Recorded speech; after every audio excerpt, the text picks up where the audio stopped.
सर्वमङ्गलमाङ्गल्ये शिवे सर्वार्थसाधिके शरण्ये त्र्यंबके गौरी नारायणी नमोस्तुते। जय श्री राधे। हरे कृष्णा। प्रिय श्रोताओं, आज शनिवार के दिन सुनिए माता काली की संपूर्ण व्रत कथा। माता काली की एक पौराणिक कथा के अनुसार एक बार दारुक नामक एक असुर ने ब्रह्मा जी की खूब घोर तपस्या की और ब्रह्मा जी को प्रसन्न करके उनसे वरदान प्राप्त किया। और वरदान प्राप्त करने के बाद वो असुर अपनी आसुरी प्रवृत्ति के अनुरूप देवताओं और ब्राह्मणों को प्रताड़ित करना प्रारंभ कर दिया और देवताओं को परास्त करके, देवताओं को पराजित और अधिकारहीन करके स्वर्ग लोक से निकाल दिया। दैत्यों से पराजित होकर वे सभी देवता भगवान विष्णु और ब्रह्मा जी के पास गए।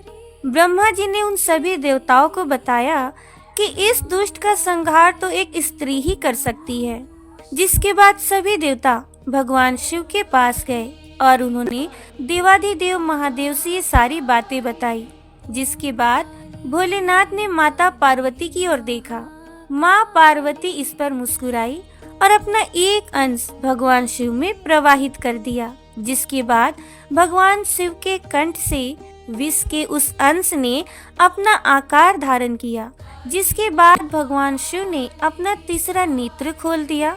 उनके इस नेत्र से विकराल रूप वाली माता काली उत्पन्न हुई। माँ काली के ललाट में तीसरा नेत्र और चंद्र रेखा थी। माँ काली के भयंकर और विशाल रूप को देखकर देवता और सिद्ध लोग भी भागने लगे। जिसके बाद माता काली का दारुक और उसकी सेना के साथ भयंकर युद्ध हुआ। माँ काली ने उन सभी दैत्यों और दारुक का वध कर दिया। लेकिन माता काली का क्रोध अब भी शांत न हुआ और माता काली के इस क्रोध से अब सारा संसार जलने लगा। जिसके बाद भोलेनाथ ने एक बालक का रूप धारण किया और शमशान में जाकर लेटकर रोने लगे। जिसके बाद माता काली उन्हें देखकर मोहित हो गई और तब माता काली का क्रोध भी शांत हो गया।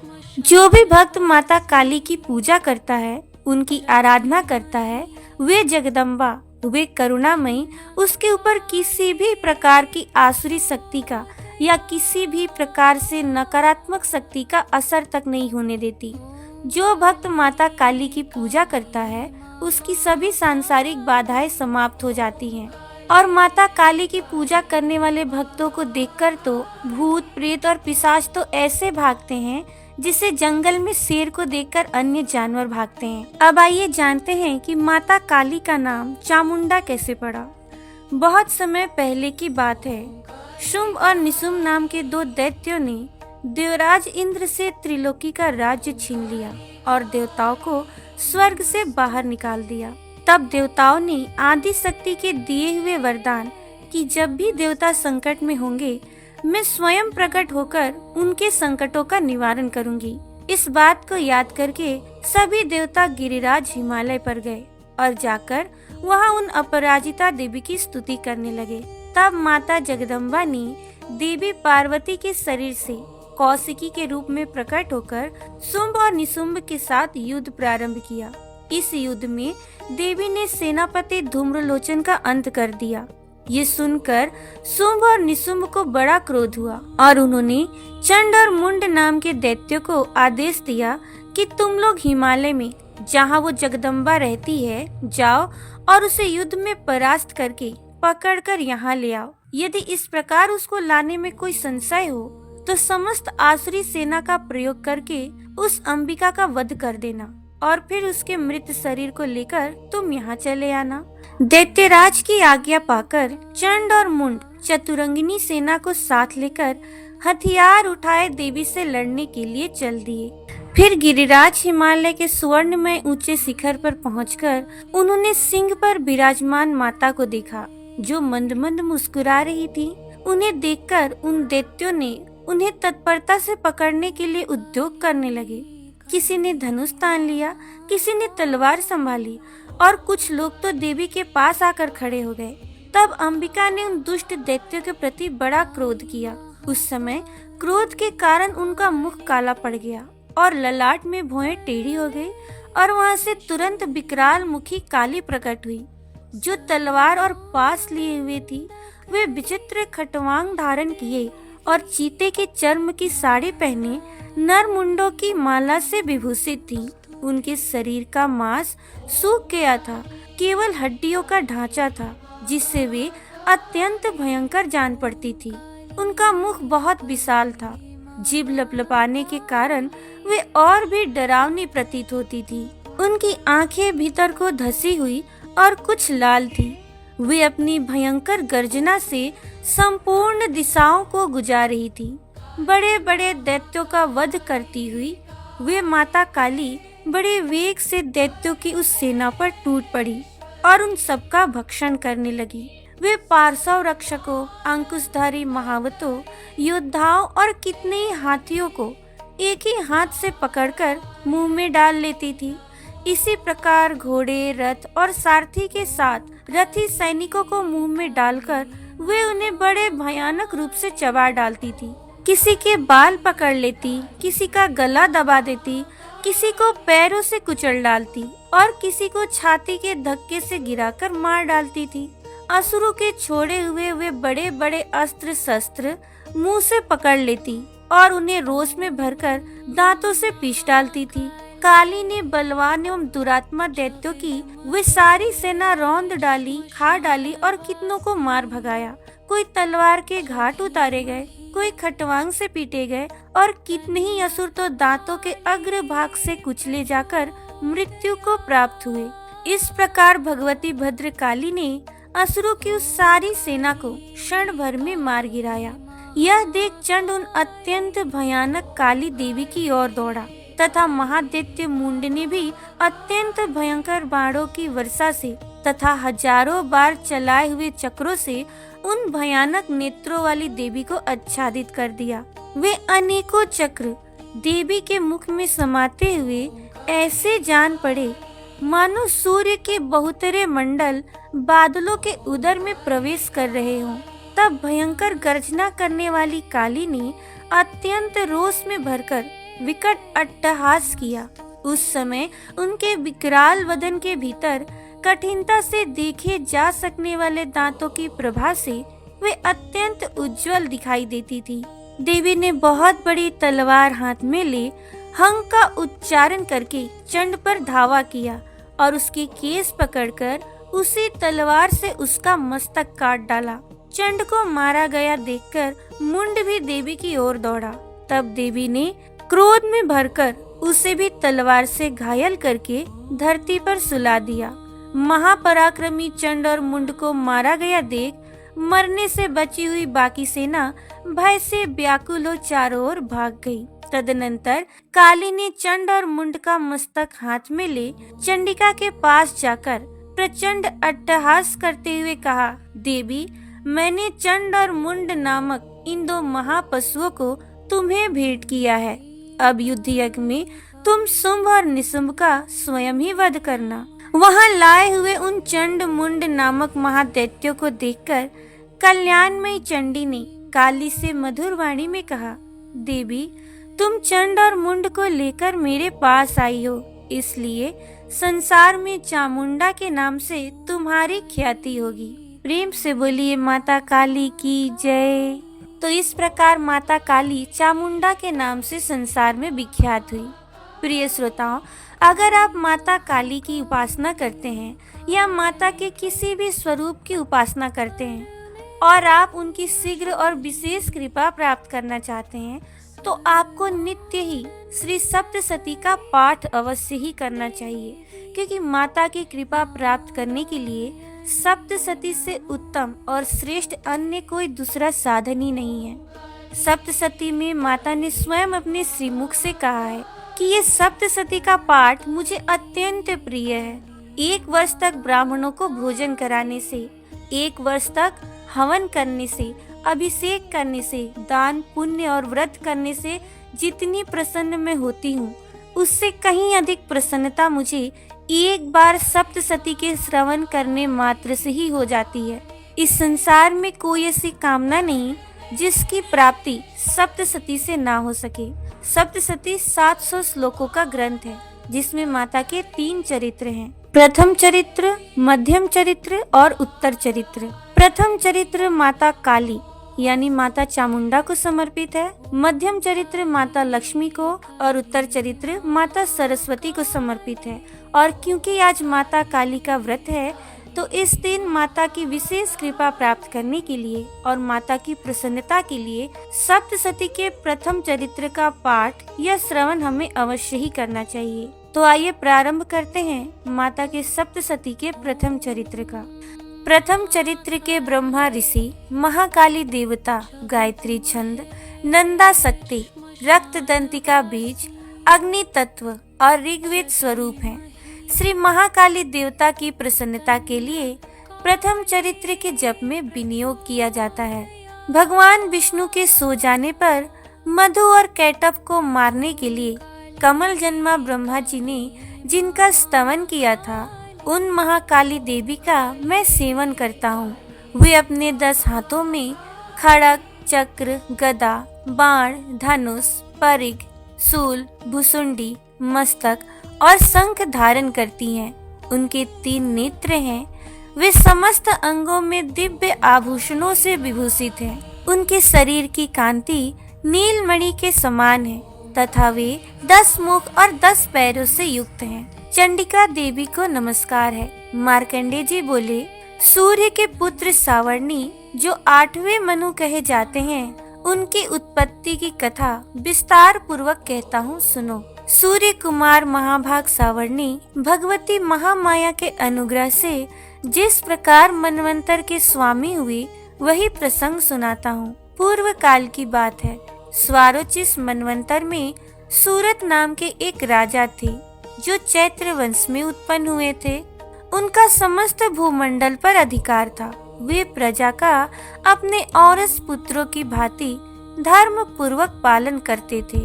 तो भी उस समय कोला विध्वंसी नाम के क्षत्रिय उनके शत्रु हो गए। राजा सूरत की दंड नीति बड़ी प्रबल थी। उनका शत्रुओं के साथ संग्राम हुआ। यद्यपि कोला विध्वंसी संख्या में कम थे, तो भी राजा सूरत युद्ध में उनसे परास्त हो गए। तब वे युद्ध भूमि से अपने नगर को लौट आए और केवल अपने देश के राजा होकर रहने लगे। समूची पृथ्वी से अब उनका अधिकार जाता रहा, किंतु वहां भी उन प्रबल शत्रुओं ने उस समय महाभाग राजा सूरत पर आक्रमण कर दिया। राजा का बल क्षीण हो चला था, इसलिए उनके दुष्ट, बलवान एवं दुरात्मा मंत्रियों ने वहां उनकी राजधानी में भी राजकीय सेना और खजाने को हथिया लिया। सूरत का प्रभुत्व नष्ट हो चुका था, इसलिए वे शिकार खेलने के बहाने घोड़े पर सवार हो वहां से अकेले ही एक घने जंगल में चले गए। वहां उन्होंने विप्रवर मेधा मुनि का आश्रम देखा, जहां कितने ही हिंसक जीव अपनी स्वाभाविक हिंसा वृत्ति छोड़कर परम शांत भाव से रहते थे। मुनि के बहुत से शिष्य उस वन की शोभा बढ़ा रहे थे। वहां जाने पर मुनि ने उनका सत्कार किया और वे उन मुनि श्रेष्ठ के आश्रम पर इधर उधर विचरते हुए कुछ काल तक रहे। फिर ममता से आकृष्ट चित्त होकर वहां इस प्रकार चिंता करने लगे, पूर्व काल में मेरे पूर्वजों ने जिसका पालन किया था, वही नगर आज मुझसे रहित है। पता नहीं मेरे दुराचारी भृत्यगण उसकी धर्म पूर्वक रक्षा करते हैं या नहीं। जो सदा मद की वर्षा करने वाला और सूरवीर था, वो मेरा प्रधान हाथी अब शत्रुओं के अधीन होकर न जाने किन भोगों को भोगता होगा। जो लोग मेरी कृपा, धन और भोजन पाने से सदा मेरे पीछे पीछे चलते थे, वे निश्चय ही अब दूसरे राजाओं का अनुसरण करते होंगे। उन अपव्ययी लोगों के द्वारा सदा खर्च होते रहने के कारण अत्यंत कष्ट से जमा किया हुआ मेरा वो खजाना खाली हो जाएगा। ये तथा और भी कई बातें राजा सूरत निरंतर सोचते रहते थे। एक दिन उन्होंने वहाँ विप्रवर मेधा के आश्रम के निकट एक वैश्य को देखा और उससे पूछा, भाई तुम कौन हो? यहाँ तुम्हारे आने का क्या कारण है? तुम क्यों शोकग्रस्त और अनमने से दिखाई देते हो? राजा सूरत का यह प्रेम पूर्वक कहा हुआ वचन सुनकर वैश्य ने विनीत भाव से उन्हें प्रणाम करके कहा। वैश्य बोला, राजन, मैं धनियों के कुल में उत्पन्न एक वैश्य हूँ। मेरा नाम समाधि है। मेरे दुष्ट स्त्री पुत्रों ने धन के लोभ से मुझे घर से निकाल दिया है। मैं इस समय धन, स्त्री और पुत्रों से वंचित हूँ। मेरे विश्वसनीय बंधुओं ने ही मेरा ही धन लेकर मुझे दूर कर दिया है। इसलिए दुखी होकर मैं वन में चला आया हूँ। यहाँ रहकर मैं इस बात को नहीं जानता कि मेरे पुत्रों की, स्त्री की और स्वजनों की कुशल है या नहीं। इस समय घर में वे कुशल से रहते हैं अथवा उन्हें कोई कष्ट है। वे मेरे पुत्र कैसे हैं? क्या वे सदाचारी हैं अथवा दुराचारी हो गए हैं? राजा ने पूछा, जिन लोभी स्त्री पुत्र आदि ने धन के कारण तुम्हें घर से निकाल दिया, उनके प्रति चित्त में इतना स्नेह का बंधन क्यों है? वैश्य बोला, आप मेरे विषय में जैसी बात कहते हैं वो सब ठीक है, किंतु क्या करूं, मेरा मन निष्ठुरता नहीं धारण करता। जिन्होंने धन के लोभ में पड़कर पिता के प्रति स्नेह, पति के प्रति प्रेम तथा आत्मीय जन के प्रति अनुराग को तिलांजलि दी मुझे घर से निकाल दिया है, उन्हीं के प्रति मेरे हृदय में इतना स्नेह है।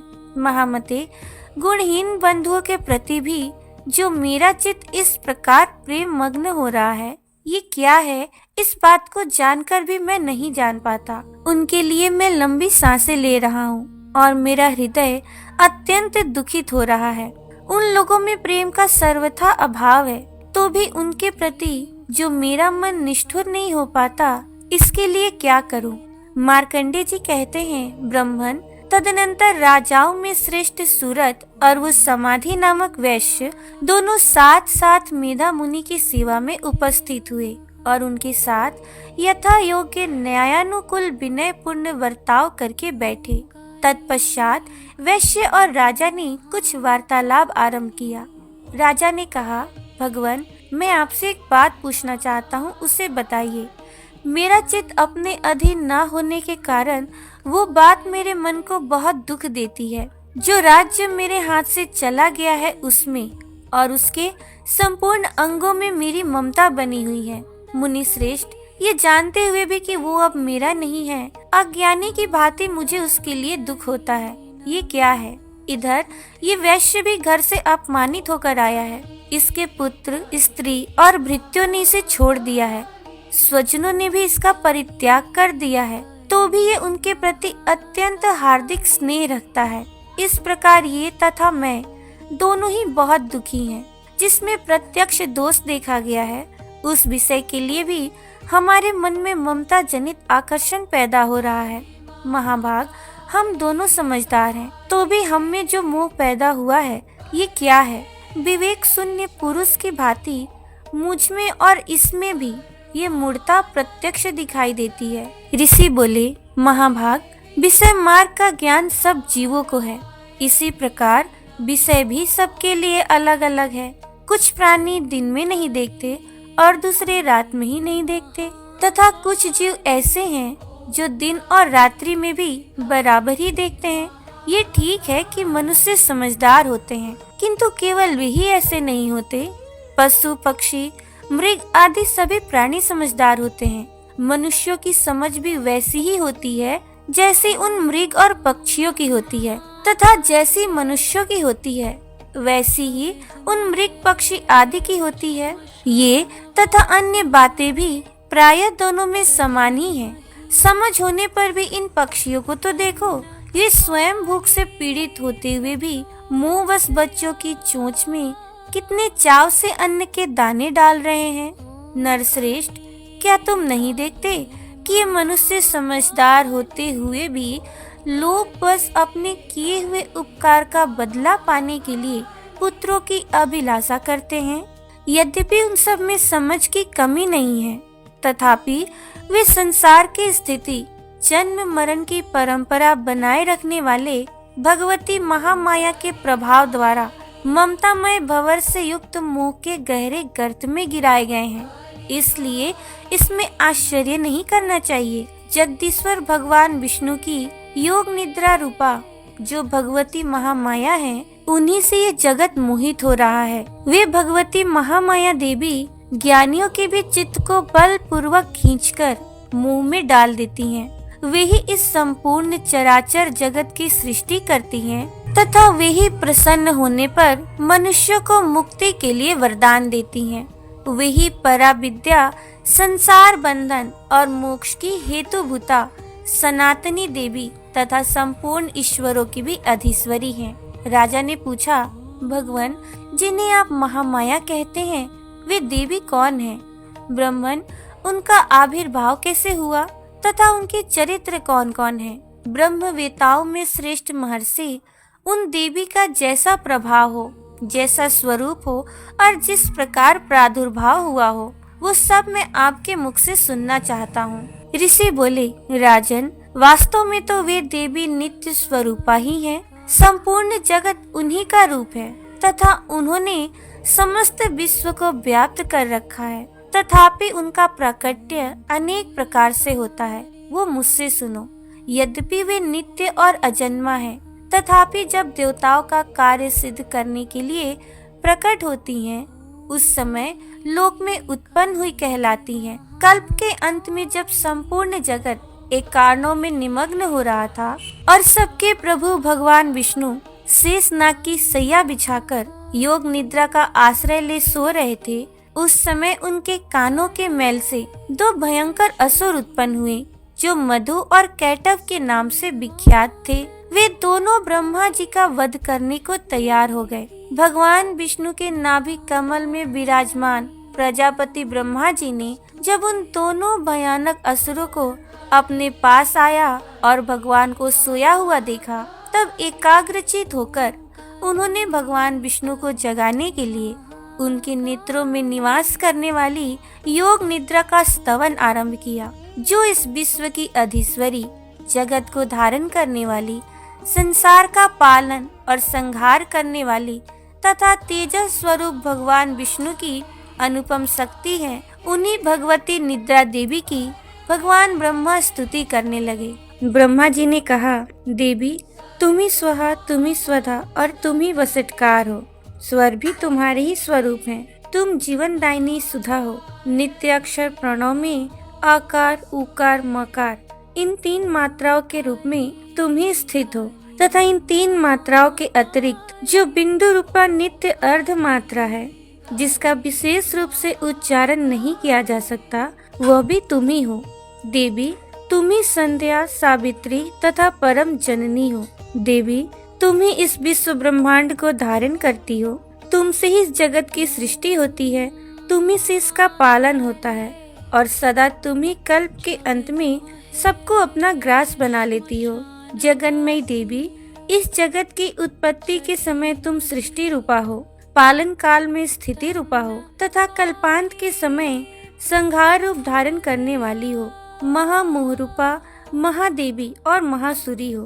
तुम ही तीनों गुणों को उत्पन्न करने वाली सबकी प्रकृति हो। भयंकर काल रात्रि, महारात्रि और मोहरात्रि भी तुम ही हो। तुम ही श्री, तुम ही स्वरी, तुम ही ह्री और तुम ही बोध स्वरूपा बुद्धि हो। लज्जा, पुष्टि, तुष्टि, शांति और क्षमा भी तुम ही हो। तुम खड़ग धारिणी, शूल धारिणी, घोर रूपा तथा गदा, चक्र, शंख और धनुष धारण करने वाली हो। बाण, भुसुंडी और परी, ये भी तुम्हारे अस्त्र हैं। तुम सौम्य और सौम्योत्तर हो। इतना ही नहीं, जितने भी सौम्य एवं सुंदर पदार्थ हैं, उन सब की अपेक्षा तुम अत्यधिक सुंदरी हो। पर और अपर सबसे परे रहने वाली परमेश्वरी तुम ही हो। सर्व स्वरूपे देवी, कहीं भी सत असत रूप जो कुछ वस्तुएं हैं और उन सब की जो शक्ति है, वह तुम ही हो। ऐसी अवस्था में तुम्हारी स्तुति क्या हो सकती है? जो इस जगत की सृष्टि, पालन और संहार करते हैं, उन भगवान को भी जब तुमने निद्रा के अधीन कर दिया है, तब तुम्हारी स्तुति करने में यहाँ कौन समर्थ हो सकता है? मुझको, भगवान शंकर को तथा भगवान विष्णु को भी तुमने ही शरीर धारण कराया है, अतः तुम्हारी स्तुति करने की शक्ति किसमें है? देवी, तुम तो अपने इन उदार प्रभावों से ही प्रशंसित हो। ये जो दोनों दुर्धर्ष असुर मधु और कैटभ हैं, इनको मुंह में डाल दो और जगदीश्वर भगवान विष्णु को शीघ्र ही जगा दो। साथ ही इनके भीतर इन दोनों महान असुरों को मार डालने की बुद्धि उत्पन्न कर दो। ऋषि कहते हैं, हे राजन, जब ब्रह्मा जी ने वहाँ मधु और कैटभ को मारने के उद्देश्य से भगवान विष्णु को जगाने के लिए तमोगुण की अधिष्ठात्री देवी योग निद्रा की इस प्रकार स्तुति की, तब वे भगवान के नेत्र, मुख, नासिका, बाहु, हृदय और वक्षस्थल से निकलकर अव्यक्त जन्मा ब्रह्मा जी के दृष्टि के समक्ष खड़ी हो गई। योग निद्रा से मुक्त होने पर जगत के स्वामी भगवान जनार्दन उस एकार्णव के जल में शेषनाग की सैया से जाग उठे। फिर उन्होंने उन दोनों असुरों को देखा। वे दुरात्मा मधु और कैटभ अत्यंत बलवान तथा पराक्रमी थे और क्रोध से लाल आंखें किए ब्रह्मा जी को खा जाने के लिए उद्योग कर रहे थे। तब भगवान श्री हरि ने उठकर उन दोनों के साथ 5000 वर्षों तक केवल बाहुयुद्ध किया। वे दोनों भी अत्यंत बल के कारण उन्मत्त हो रहे थे। इधर महामाया ने भी उन्हें मुंह में डाल रखा था, इसलिए वे भगवान विष्णु से कहने लगे, हम तुम्हारी वीरता से संतुष्ट हैं, तुम हम लोगों से कोई वर मांगो। श्री भगवान बोले, यदि तुम दोनों मुझ पर प्रसन्न हो तो अब मेरे हाथ से मारे जाओ। बस इतना सा ही मैंने वर मांगा है, यहाँ दूसरे किसी वर से क्या लेना है। ऋषि कहते हैं, इस प्रकार धोखे में आ जाने पर जब उन्होंने संपूर्ण जगत में जल ही जल देखा, तब कमल नयन भगवान से कहा, जहाँ पृथ्वी जल में डूबी हुई न हो, जहाँ सूखा स्थान हो, वहीं हमारा वध करो। ऋषि कहते हैं, तब तथास्तु कहकर शंख चक्र और गदा धारण करने वाले भगवान ने उन दोनों के मस्तक अपनी जांघ पर रखकर चक्र से काट डाले। इस प्रकार ये देवी महामाया ब्रह्मा जी की स्तुति करने पर स्वयं प्रकट हुई थी। अब पुनः तुमसे उनके प्रभाव का वर्णन करता हूँ, सुनो। इस प्रकार श्री मार्कंडेय पुराण में सावर्णिक मनवंतर की कथा के अंतर्गत देवी महात्म्य में मधु कैटभ वध नामक पहला अध्याय पूरा हुआ। प्रेम से बोलिए श्री जगत जननी जगदम्बा की जय, माता काली की जय। अब सुनिए काली चालीसा। जय काली कलिमल हरन, महिमा अगम अपार, महिष मर्दिनी कालिका, देहु अभय अपार। अरिमद मान मिटाव नहारी, मुंड माल गल सोहत प्यारी। अष्टभुजी सुखदायक माता, दुष्ट दलन जग में विख्याता। भाल विशाल मुकुट छवि छाजे, कर में शीस शत्रु का साजे। दूजे हाथ लिए मधु प्याला, हाथ तीसरे सोहत भाला। चौथे खप्पर खड़ग कर पांचे, छठे त्रिशूल शत्रु बल जाचे। सप्तम कर दमकत असी प्यारी, शोभा अद्भुत मात तुम्हारी। अष्टम कर भक्तन वरदाता, जग मन हरन रूप ये माता। भक्तन में अनुरक्त भवानी, निस दिन रटे ऋषि मुनि ज्ञानी। महाशक्ति अति प्रबल पुनीता, तू ही काली तू ही सीता। पतित तारिणी हे जग पालक, कल्याणी पापी कुल घालक। शेष सुरेश न पावत पारा, गौरी रूप धरयो इक बारा। तुम समान दाता नहीं दूजा, विधिवत करे भक्त जन पूजा। रूप भयंकर जब तुम धारा, दुष्ट दलन कीन्हे हूँ संघारा। नाम अनेकन मात तुम्हारे, भक्त जनों के संकट टारे। कलि के कष्ट कलेसन हरनी, भव भय मोचन मंगल करनी। महिमा अगम वेद यस गावे, नारद सारथ पार न पावे। भू पर भार बढ़यो जब भारी, तब तब तुम प्रगति महतारी। आदि अनादि अभय वरदाता, विश्व विदित भव संकट त्राता। कुसमय नाम तुम्हारो लीना, उसको सदा अभय वर दीना। ध्यान धरे श्रुति शेष सुरेशा, काल रूप लखी तुमरो भेसा। कलुआ भैरो संग तुम्हारे, अरिहित रूप भयानक धारे। सेवक लांगुर रहत अगारी, 64 जोगन आज्ञाकारी। त्रेता में रघुवर हित आई, 10 कंधर की सैन नसाई। खेला रण का खेल निराला, भरा मास मज्जा से प्याला। रौद्र रूप लखी दानव भागे, कियो गवन भवन निज त्यागे। तब ऐसो तामस चढ़ आयो, स्वजन बिजन को भेद भुलायो। ये बालक लखी शंकर आए, राह रोक चरणन में धाये।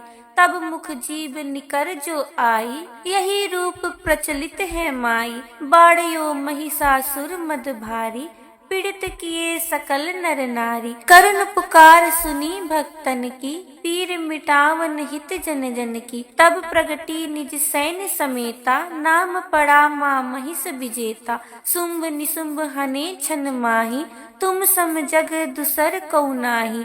मान मथन हारी खल खल के, मान मथन हारी खल दल के। सदा सहायक भक्त विकल के, नित विहीन करे नित सेवा। पावे मन वांछित फल मेवा। संकट में जो सुमिरन करहीं, उनके कष्ट मातु तुम हरहीं। प्रेम सहित जो कीर्ति गावे, भव बंधन सो मुक्ति पावे। काली चालीसा जो पढ़ही, स्वर्ग लोक बिनु बंधन चढ़ही। दया दृष्टि है रो जगदम्बा, के ही कारण माँ कियो बिलम्बा। करहु मातु भक्तन रखवाली, जयति जयति काली कंकाली। सेवक दीन अनाथ अनारी, भक्ति भाव युति शरण तुम्हारी। प्रेम सहित जो करे, काली चालीसा पाठ। तिनकी पूर्ण कामना, होए सकल जग ठाट। प्रेम से बोली जगत जननी माँ जगदम्बा की जय। तो ये थी आज की वीडियो। उम्मीद है आपको ये वीडियो अच्छी लगी होगी। अगर आपको ये वीडियो अच्छी लगी है तो वीडियो को लाइक, शेयर और चैनल को सब्सक्राइब जरूर कर दीजिएगा। मिलूंगी मैं आपसे अपने अगले वीडियो में। जय श्री राधे, हरे कृष्णा।